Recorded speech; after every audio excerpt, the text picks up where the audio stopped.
എന്തൊക്കെ ബഹളങ്ങളായിരുന്നു. A+, A, B+, B. ഒടുവിൽ result വന്നപ്പം D+ പോലും ഇല്ല. നാണമില്ലല്ലോടാ തോറ്റിട്ട് എന്റെ മുന്നിൽ വന്നിരിക്കാൻ. അച്ഛാ ഒരു ചായ എടുക്കട്ടെ? നിന്നോട് ഞാൻ ചായ ചോദിച്ചു അനന്ത. എന്റെ പ്രതീക്ഷ മൊത്തം തെറ്റിച്ചിട്ടടാ. ആട്ടെ, ആ സുരേഷിന്റെ മോൻ പാസ്സായോടാ? അവനെ എന്റെ നോക്കിയായിരുന്നു.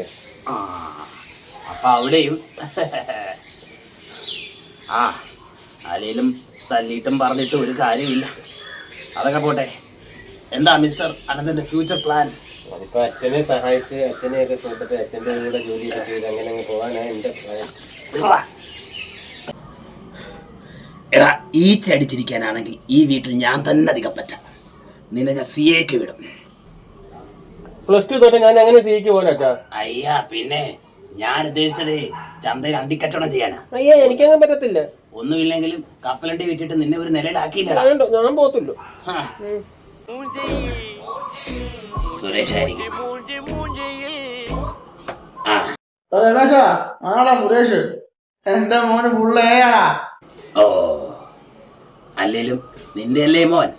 അപ്പൊ ആയില്ലെങ്കിൽ അത്ഭുതമുള്ളൂ. അടാ പൊട്ടാ, എന്റെ മോനെ +2 റിസൾട്ട് പറഞ്ഞേ. നിന്റെ മോൻ തോറ്റുവല്ലേ? പണ്ടേ നീ ഒരു ദുരന്തവാ. ഇപ്പൊ നിന്റെ മോന്. പ്രഭാകര, എന്നാലും എന്റെ നോക്കി വെച്ചിട്ട് നീ എങ്ങനെ പാസ്സായടാ?